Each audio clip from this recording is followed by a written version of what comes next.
Hello everyone, and welcome back to another video where we are going to be checking out the 1.17 update through the lens of a tier list. So you could consider this a refresher on all the features and keep yourself in the know, and at the same time experience some of my subjective opinions on what I think about this update.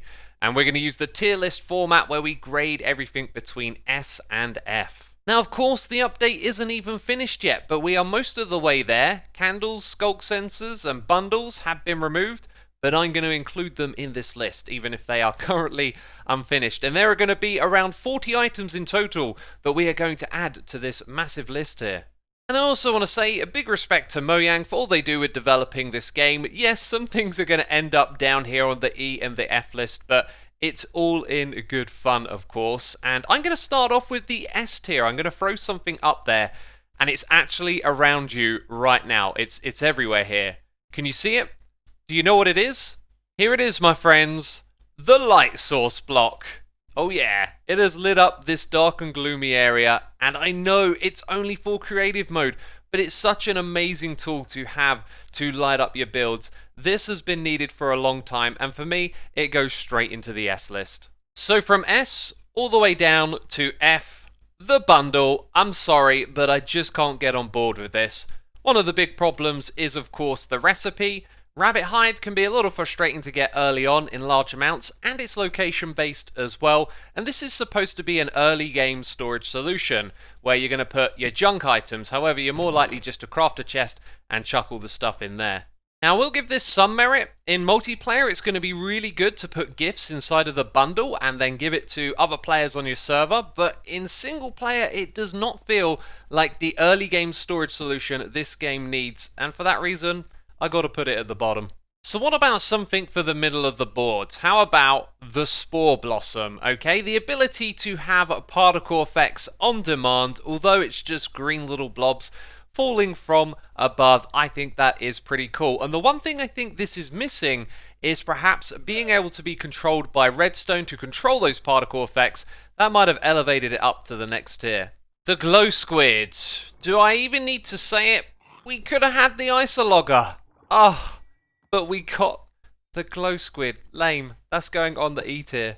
So the mob itself might just be a spruced up squid. However, the glowing sack has some pretty cool features.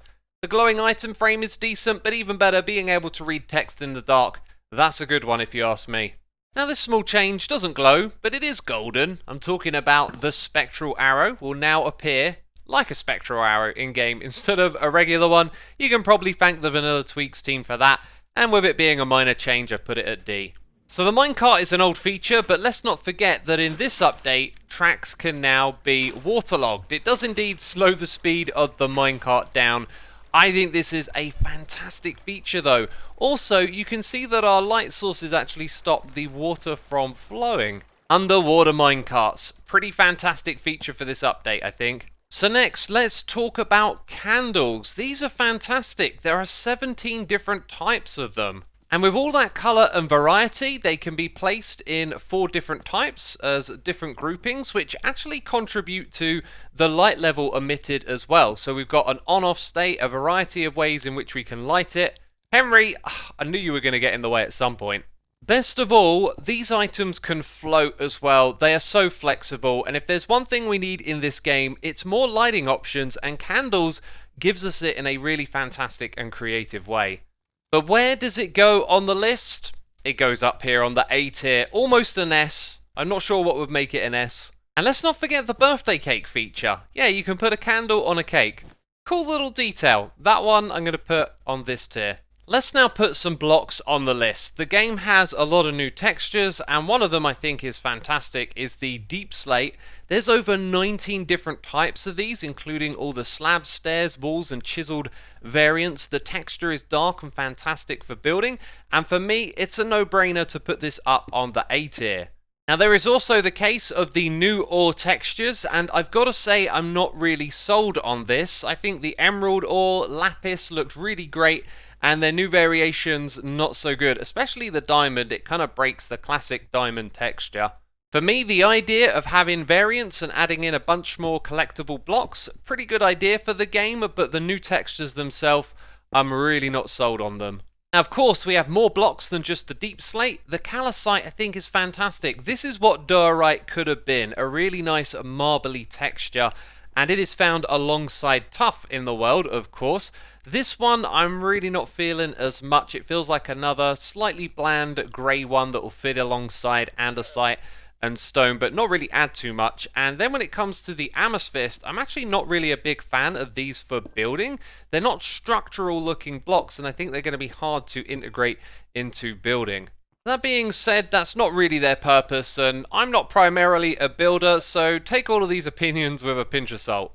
Now, when it comes to the Amethyst Geode itself, I've got to say as a feature, this is fantastic. It's a location-driven resource you have to seek out in the world. You've got to build the farm that you want on location, and it contributes to a couple of other items that I am fond of. This one for me is going up here on the A tier. And this, of course, leads us to the spyglass, which just looks so dorky and Minecrafty to hold. I love it. It also feels really nice to just like use and zoom in on features in the distance. It's missing though its killer application, which is to be able to be used as a hotkey as opposed to something you have to hold. Imagine if it had its own slot in the inventory that you could drop the spyglass on and then just press a key on your keyboard to activate it. That would be the killer application for me. Without that though, I think I'm just going to have to put it at this level. And I'm going to put something on the S tier next. Can you guess what it is based on what we've just been talking about? Let me know with a comment down below. And while you're down there, be sure to subscribe and catch my weekly Snapshot videos. Well, at least when Mojang released them. This video is actually part of that playlist if you want to check it out. But now, let's talk about what I'm going to put at the very top of the list. It could only be one thing, right? Tinted Glass. This is a feature I've wanted for so long. And this world actually has something in that is a perfect demonstration. Down here I've got a creeper farm and it's hidden in the dark, and wouldn't it be wonderful if I could have a window peering in to see what's going on? Well, as you know, glass lets light through, but tinted glass stops that from happening. And so now you can build mob farms and dark areas with the knowledge that you can add a window nearby to peer in and see what's going on. And that for me, as someone who loves to build farms, is just perfect. Let's get back to those texture blocks, and first of all, the raw ore blocks. However, I wanted to point something out. These are really shaped similar to the ingots. I kind of only just noticed that. But yes, these three blocks. What do I think of them? Well, when I look at them, I really struggle to see how they fit in with other blocks. And, you know, they're kind of novel. They're not really great for building. Please forgive me, but I'm going to put them all the way down here. Actually, this one's a little more usable, I think, so I'll put that in the D tier. These next two are marked as an F on my notes, and I think I was being perhaps a little bit butthurt over the lack of the azalea logs. These are actually pretty good textures. The problem is they don't add a lot of variety to the existing leaves. Now, I really like the flowers, so I think that's going to go up by one. We'll have this one here, that one there, and down here at the bottom, we're adding a block that doesn't exist to our list. Yeah, there was a great opportunity here to add another wood type. Why didn't you do it, Mojang? It would have been awesome. What about the dripstone block? I think this is a solid texture for transitioning between dirt and stone. As for its features, I feel like this is going to be more of an environmental thing than something that you use for contraptions. And for that reason, I'd probably put it at C, but I'm going to lower it by one and separate one of the features here. That is the cauldron. I love that you can use this with dripstone to farm lava. You can also use it to farm powdered snow, and I love my farms, so this one is going up here on the B tier. And up there alongside it, I'm going to add the moss block. I love that this is a farm where you replace blocks by bone mealing it. The texture is incredibly close to grass, but because it goes down the entire side of the block and comes with the carpet as well, I think it's just so usable for naturist builds and lawns and whatnot. So features and texture, this one gets to go on the B tier. Now these building blocks, it looks like there is a lot of them. Remember that half of these are waxed, which is actually a cool feature of the copper blocks. Not only do they have interesting mechanics where they change in the world over time, there is some encouragement to create contraptions, as dispensers can of course wax these blocks. So for me, this one's really solid. Maybe I could have even put it up on the A list. And let's not forget that the drowned, which can be converted from a zombie, now drops copper, so this stuff is very farmable, which I always enjoy. That for me is a solid B, but the inclusion of the lightning rods, I really do think it's a fantastic thing to have in this game. For me, the downside is the range. If it were a little larger overall, I think this would have been fantastic. I also love that, of course, it interacts with redstone when the lightning rod is struck by lightning. And another one that belongs on this solid tier is the bed, and you're thinking, wait, the bed, that's not new? Well, we got a new game rule. This is what I'm referring to. Player sleeping percentage. This allows you to have one player sleep in the bed, or 2 or 3 or whatever you want on a multiplayer server, and that's a terrific feature. The drip leaf block, both big and small, it's a nice addition, especially for parkour, and it interacts with redstone, but it just feels so theme specific. I am not entirely sold on how these look. I'm going to go and put this one at the D tier, and also here as well, I'm going to have the hanging roots. I can't really think of where this would be used a lot. Maybe in like a transition into a cave, but in general, it's very like location specific, just like the drip leaf. Now the glow lichen is an interesting one. I really like where it generates in the world inside of caves. Kind of adds a little bit of ambient lighting. It's also very easy to farm with a bone meal. And I think it just lacks like a little bit of a killer edge. It's also not very bright a light source, which is kind of good for variety. For me, I think this one just kind of lands right in the middle. Okay, this seems to cause serious problems for this world, but you can now summon slimes at size 1 to 8. Of course, it has nothing to do with survival. It's a little bit goofy, this one. Kind of fun to see, right? All in all, though, it's really not a big deal. Next up, one of the new mobs that has been added, the goat. Personally, I really like the way this one has been implemented.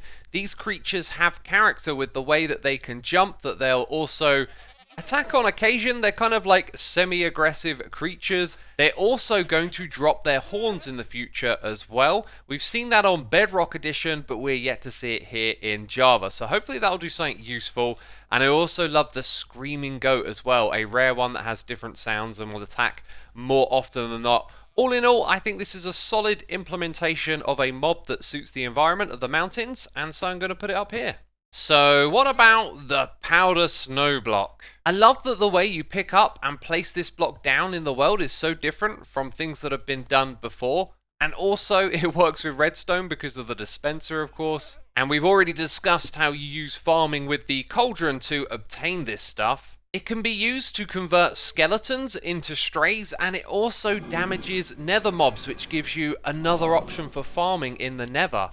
And a little less exciting than the rest, it also gives leather armor a use, as it can protect you from the freezing damage. And did you know that this is actually a game rule, so you can turn this feature inside of the game off completely? So for me, this is a fantastic feature. I think just shy at going at the very top. Maybe if it had 1 or 2 more features, it could have gone up there. So what about the glowberry? I mean, it kind of works as 2 things, right? We got the cave vines. You can grow them with bone meal to make the glowberries. They emit light, and lighting options are great. I kind of feel like this needs to go in 2 places. As a light source and a feature for greenery, it's pretty solid. As a food source, it's just another naff little item that doesn't do anything. And there was a perfect opportunity to make the player glow when they eat the glowberries. Come on, Mojang. That would be amazing.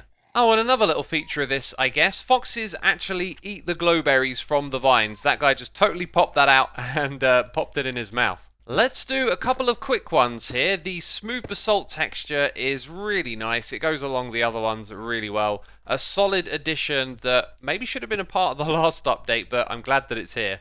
And if you're wondering, the way you make this is by cooking basalt in a furnace. There is also the retexturing of the clock and the compass. Very small and subtle change, but it's definitely improvement. Nothing major. I think this will go at the D level. And also there, I'm going to add a flint and steel to signify this next little feature. And this one applies to all of these mobs and possibly other ones that drop food. So the polar bear, for example, will drop salmon, and if it dies by fire, it will now drop cooked salmon instead of just regular salmon, although it's cod. It drops cooked cod. And just in case you're wondering, the zombies and the husk drop potatoes, which will be cooked potatoes, and I think it's the guardians that drop the salmon. Now there's something that I didn't do in my Hermitcraft Season 5 base, and that was embrace the shulker box enough. I mean, I had a whole bunch in my ender chest, which I used to lay out here and organize, but shulker boxes are a big deal in this game. And in 1.17, if a shulker's project bullet hits another shulker, it actually has a chance to clone that shulker as it teleports away. And the less of these are in the area, the higher the odds of that shulker cloning is. And easily renewable shulker shells, this will just take your storage options to the next level. I absolutely love this. The thing is, where do we put it on the list? I would happily put it at the very top, but I'm going to drop it down a rank because I think the type of farm you're going to end up building is not going to be very accessible to regular players. It's kind of a high-end technical player type thing, and for that reason, I'm going to have to knock it down a peg. Here's another small detail. Mine shafts can be suspended by chains and held up by logs. Minor detail, but a nice one. And the best way to represent that, I think, is with the classic cobweb. Also, we could just have some fire right next door. Yeah. But this means I can't put an anvil on the one above. That's just going to have to go into an item frame. But why an anvil, you say? Well, that is because you can now put 50 letters or 50 characters on it and have much longer renamed items. And now for one of the ones you've probably been waiting for me to speak on. I mean, obviously I love this because I love redstone, but the thing is we haven't seen this fully implemented yet. Its features are already fantastical, but of course this is getting shelved for 1.18. And I really feel like this might be an S tier addition to the game, but since it's currently without all of the other lore and features and world generation that will come along with it, I'm just going to keep it at A for now, but I'm pretty sure this one right here is going to revolutionize some redstone contraptions. Now this, my friends, leaves us with just one more item to add to the list. Do you know what it is? It is, of course, the cute and adorable axolotl mob that comes in a bunch of different colors. And that includes a super rare blue variant that I had to summon in using commands. They can give the player the regeneration effect and remove mining fatigue. They also attack aquatic hostile mobs and can play dead. However, I believe they need to actually be in water to initiate those attacks. And they are pets, meaning that they can be leashed and moved about. And yes, they like to do this when they're leashed. I'm not sure if this is a bug or not, but it's pretty cool. I like it. And of course, when you pick them up in a bucket, they then basically become your pet, and when you put them back in the world, they're not going to despawn. Now, I think all of this is brilliant, but I just haven't played with it in survival, and I don't really see myself using it for much more than going on adventures to Guardian Monuments, which they will be a great ally in those adventures, and this, to be honest, could probably be bumped up to B on that assumption, but until I played with it in survival, I don't really know if it should go higher or lower on this list. So there it is, that's my tier list for the features of 1.17, and you know what, even these ones down the bottom here, I'm thankful that they're being added. I think this game can accommodate a lot of things, so don't take it all too seriously, but I would like to know, what are your thoughts and opinions? What would you change? What would you put differently on this list? Leave a comment down below, and while you're down there, be sure to leave a like and subscribe if you haven't done so, and I'll see you soon with another video. Thanks for watching, bye bye.